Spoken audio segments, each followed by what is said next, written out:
Ladies and gentlemen, boys and girls, ninjas and tigers, and other interesting pairings of nouns, welcome to the Day 9 Hearthstone Decktacular, where we learn that though I'm not the worst Hearthstone player in the world, I'm not the best either, but I try real hard.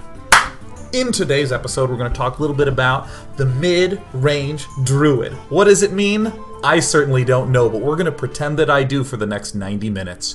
The Druid is looking unbelievably good as of late. LiquidHearth.com recently rated it as the #1 ranked class of the 9. Just really stable, really solid. And as evidence of that, we're going to do an episode here of Even Day 9 Can Do It. How great. We're going to hop right into things, and I have my little mid-range druid there, the Beat Druid, as I would title it. But I want to show a little bit of the construction that I'm going to be using behind it, because I think it's pretty kick-ass. First things first, Innervate is one of the greatest cards ever for... Oh, actually, let me... Mid-range example. When I say mid-range, I'm referring to a deck that's trying to kill the other guy, generally, kind of quickly. But if I'm against a super aggro deck, then I'm going to be playing a little slower and trying to withstand his beatdowns, while simultaneously building up momentum to swing back. So there's a lot of emphasis on the middle-ish looking creatures and all that good jazz. So Innervate is an amazing way to get a 4-drop down super fast. I'm going to do some other obvious ones that don't really have anything to do with mid-range, that are just good cards. Wrath, deal 3 damage to a thing for 2 mana, or even get a little card in there. Swippy Swipe, all frickin' night. That's what I'm talking about. I'm into that. I'm going to go ahead and say, yeah, I guess that those are all the basics that I want to lay down. Now, one of my favorite cards in the whole wide world, and one that I'm going to be using today, is the good old Ancient Watcher. Oh yes! This card is so kick-ass because it can often be silenced and almost all the time taunted.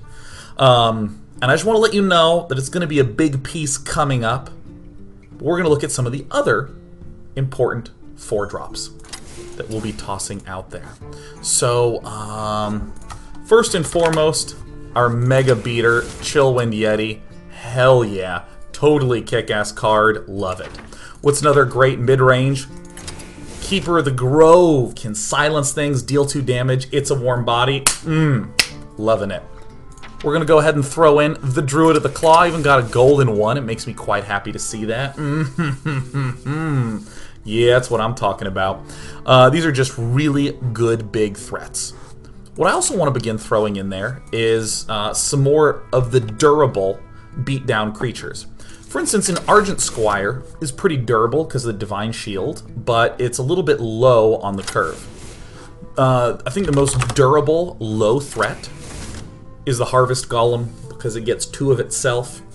So we're already starting to get some structure to this. I'm going to now put in a card that I think is super awesome, but I don't think it's always super awesome. Spellbreaker.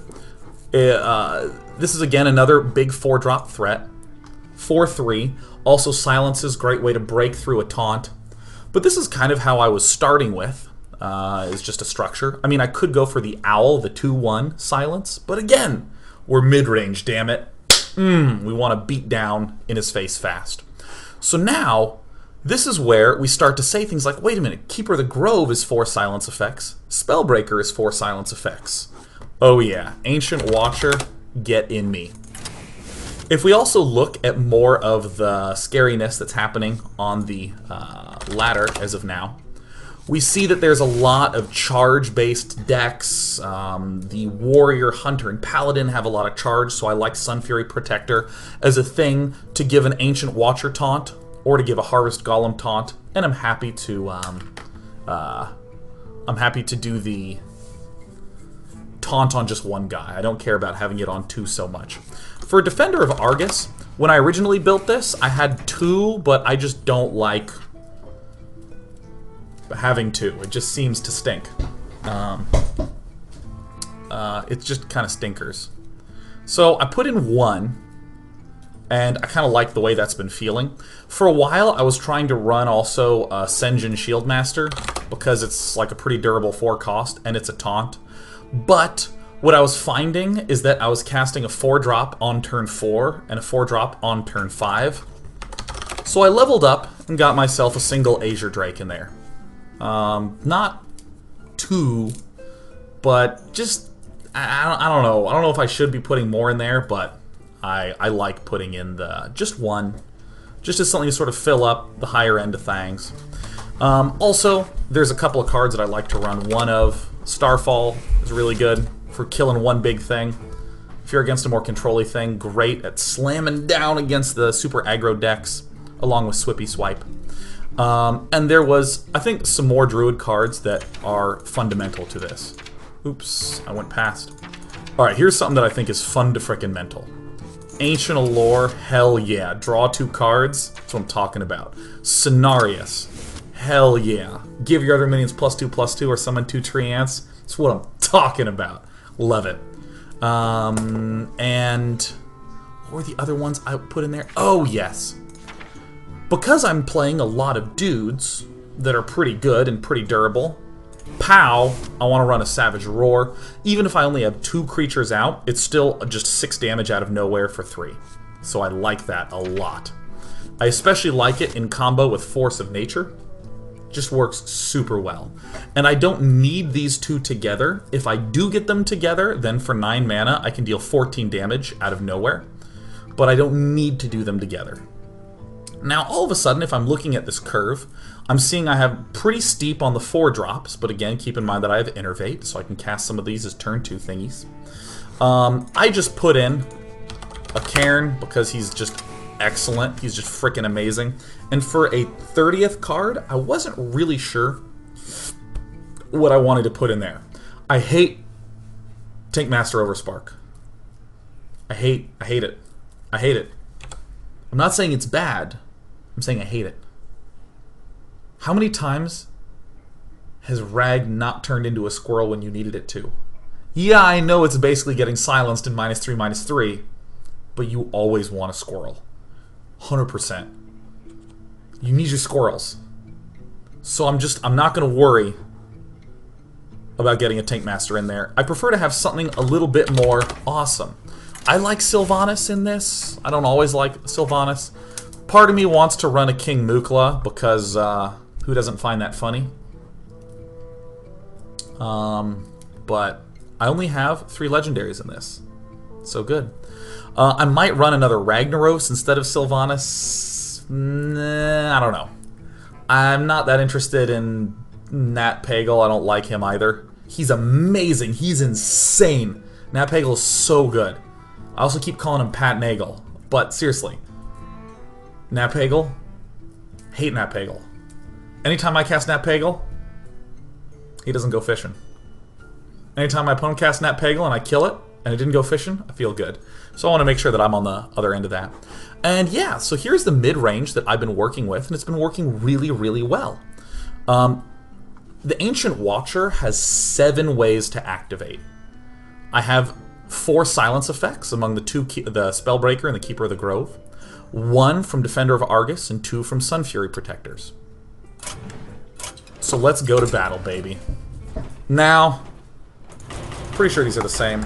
Now, I think that many of you may know that I have a very bursty schedule, where I don't really get the chance to play a lot on the weekends or the weekdays, but generally like Tuesday, Wednesday, Thursday are my days. So yesterday and today, I was just playing this and won a whole bunch and felt like a powerful, cool nerd. But now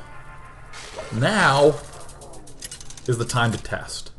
It's time to keep track of records. Feel free to do so. Malfurion versus Uther. So good. Oh, I forgot a really important thing. One thing that I find raw the critical. This is actually pretty good. Ugh. So, no matter what, I'm keeping the Innervate. But the thing that is rather critical is that taunts are super good in the current meta games. So I like having this taunter here I don't think I'll ever do a turn 2 Keeper of the Grove. Happily.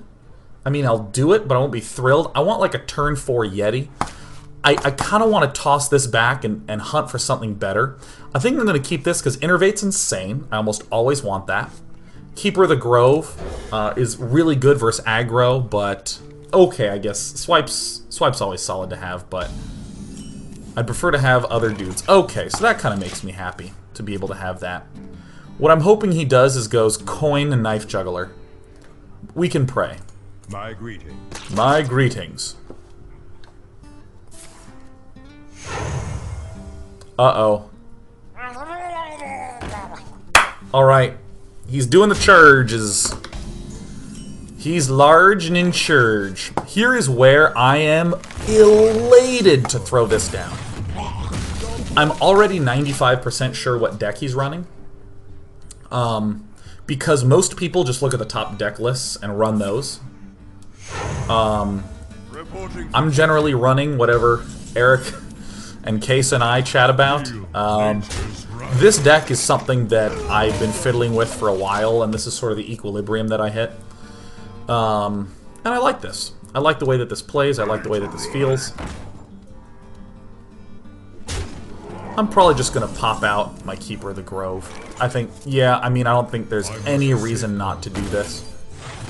I have my 2 sweepers. I have an innervate for drawing something nice and big and juicy. And I have plenty of stuff to remove.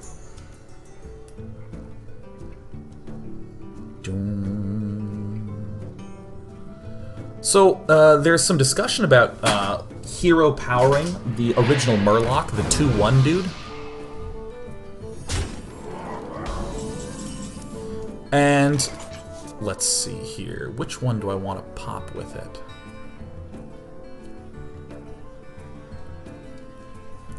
I could hero power, but what I'd prefer to do is continue to have these dudes out, because the next turn I was able to have my 2/3 hit his 1/1. And I have played this deck. I've actually played this deck that he's running on air before. And I know that it has a lot of little dudes. So I played my 2/4 in order to hurt him. To kill the 2/1, and then also to have a warm body to deal with whatever he was going to play on turn 2. So I'm probably going to be hitting him in the face. Nope. I'm going to be wrathing and seeing what I draw. It's really nice, the hero power, to be able to deal the damage and gain a little bit. Beautiful. Absolutely fantastic. Do I want to do that this turn? Probably. I'm going to go ahead and plant this down, and this is going to put him in real bad shape.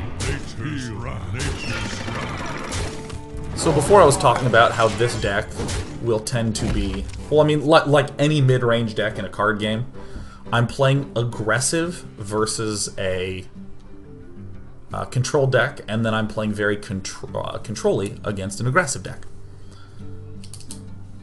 Now, I hope that I have enough card gaming under my belt to be allowed to use those words and not look too dumb, but if I do, you can just tell me. I don't have a big card gamer ego. I think having a big ego hurts, but sometimes I feel my ego creeping into things. Like Text Twist. I'm the best Text Twist player in the world. You give me any word, all the anagrams. No problem. So I could Starfall it. Seems pretty cool. So I'm probably going to Azure Drake here. Let's see what we get. Joinkaroo.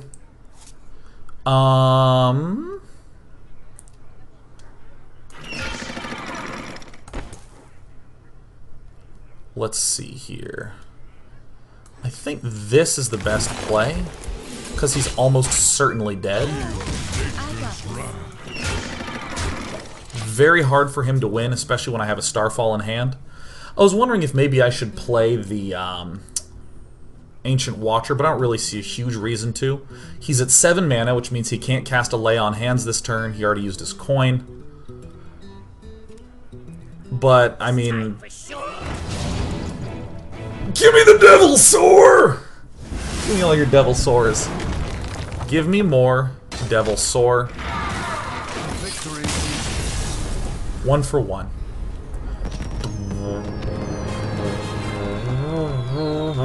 Look at me charging ahead to level 8.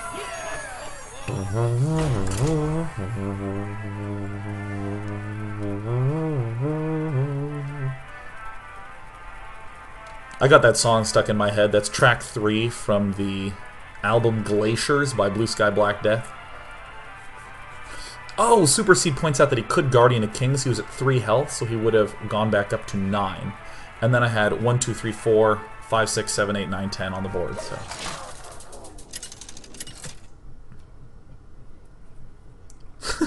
The Banished King says, wow, Day9 actually won a game on air. I'm surprised. No. Now this matchup stinks. This matchup's a big pile of butts.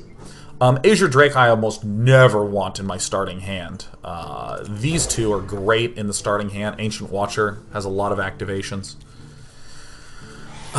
So like right now, I really need to see what he does and what I draw, because I can go like turn 2 Ancient Watcher, or turn 1 Ancient Watcher, and then turn 2 pass. Alright, let's see what we draw. I have some options. Do I want to run my Ancient Watcher out right away? I think what I'm going to do is pass, and I'm going to go Ancient Watcher on turn 2, Chillwind Yeti on turn 3. I don't know, I just don't...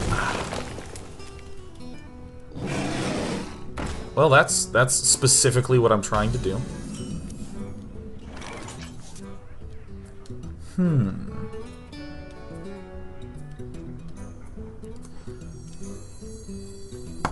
How do we want to do this? So I can coin Harvest Golem. I think that's what I'm probably going to do. Coin Harvest Golem. I could Ancient Watcher and just pass a Rue, but I don't really have any ways to activate the Ancient Watcher right now.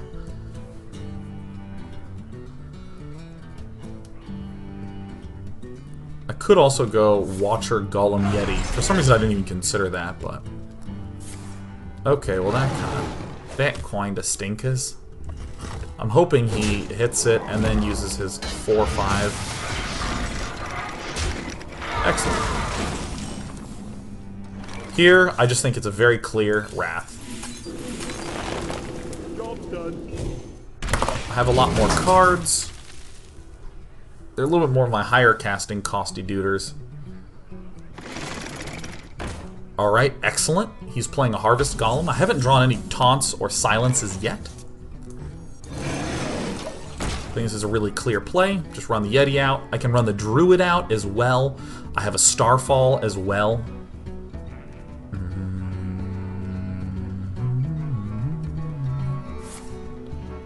Doesn't that look familiar? Okay, that's fine. He's used 1 Starfall, he's used 1 Yeti. Okay, well I think that I just got some clarity coming up in terms of my plays. Already looking good. You gonna silence it? What you gonna do? What to do?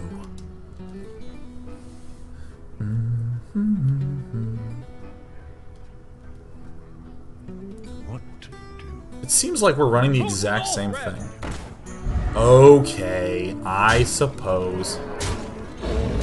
I'll probably Ancient Watcher swipe here. I don't feel like I need to run out Sylvanas.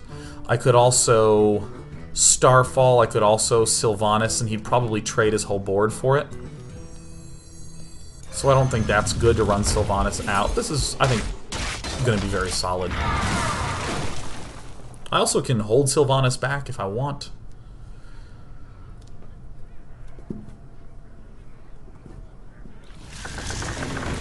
Ancient of Lore. I like that one.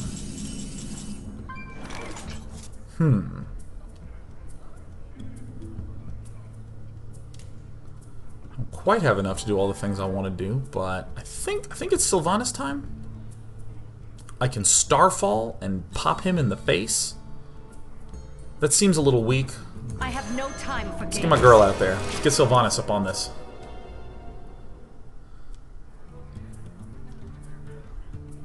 Dude. This is running rather slow. I hope I win it, don't you know?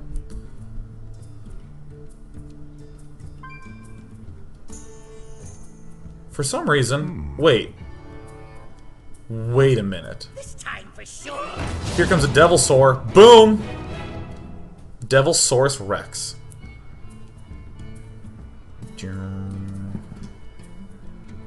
I realize now that that's quite bad, because for some reason I imagined that he would play creatures. Not like I went through the logic, I just quietly imagined that and was like, that's gonna be awesome. Alright. God, such Devilsaur, man. Alright. Alright, we're rocking a lot of innervates right now. It's probably gonna be Starfall here. Where shall I strike? Thrilled to have had a nice conversation with Mr. Master.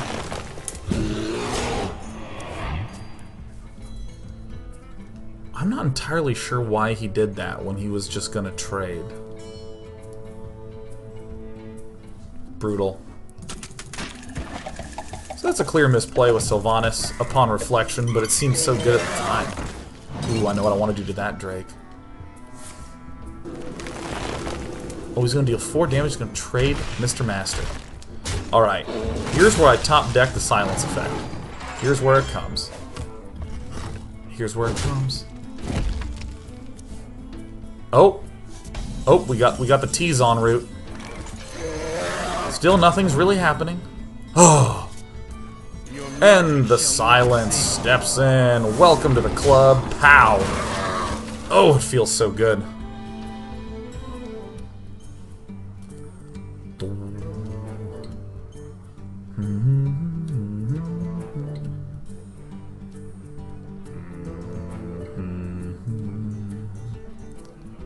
I have a lot of damage right now. I can deal 20 damage if he doesn't kill anything. I must safeguard. So it feels certainly nice to have drawn that, but at the same time, like, I mean, this has taken a very long time to draw one of 7 ways to activate that guy. So it's kind of bound to... Ooh, what a gift. I know what I want to do. Hello, I am a mid-range beat deck. Alright, now, if I'm really gonna be living the heart of the cards, then we're gonna have to top deck that Force of Nature.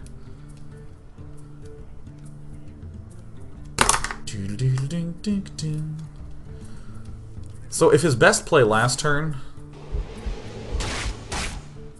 was to Keeper and Argus solo, well, this just stinks a lot of butt. I'm envisioning an Ancient of Lore. Okay, well that's fine. What up? We're tree ants! Cenarius is so awesome. I love me some Cenarius. Now, don't worry, I'm going to draw that silence effect that I was talking about earlier. My eyes are His eyes are open. Earthen Ring Farseer, like, I can't tell if I like. Oh! Whoopsie daisies. Okay, let's see here. Can we do it? I think I'm just gonna do this. Now the question is, do I Savage Roar here?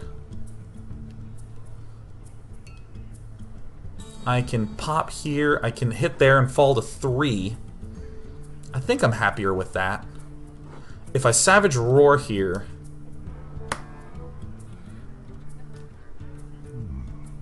What does that get me? I hit him for 17. Well, 18. I think I'm just gonna do the tradesies.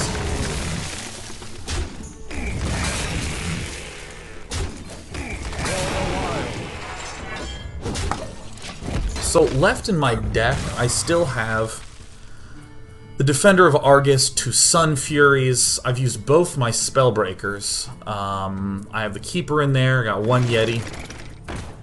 Yeah, he doesn't look to be in fantastic shape. I mean, again, if we top deck Force of Nature here, we got him.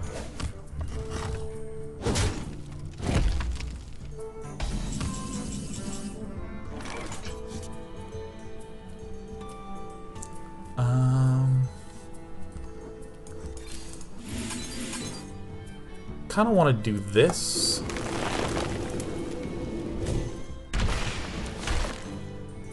Oh, that's pretty nice.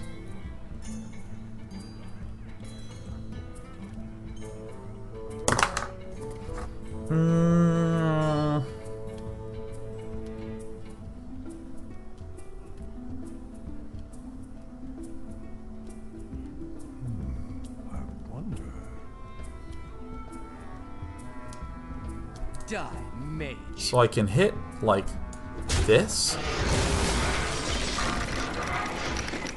I can. Oh, I miscounted. For the wild. Shield up. Yeah. Time waits for no one. So I know what my original goal was at the start, but I felt time pressured. I know, that's a newbie thing to say.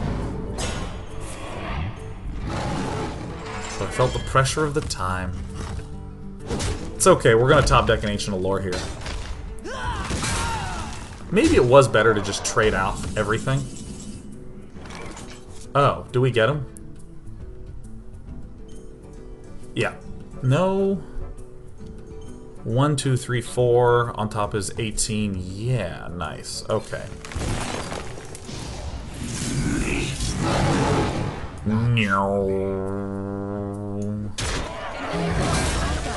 Oh, thank goodness. Oh, yeah. Alright, we got him. We made some mistakes, but you know what? Heart of the cards were with us. Yeah. I think I probably should have traded away everything there, but I don't know. Top deck in the dream. When we come back, we're going to go for the straight 6-0. You know what I'm saying? It's going to be good. Well, on a break, we'll return in a few short minutes. No, you know what? Let's be on a break with this screen.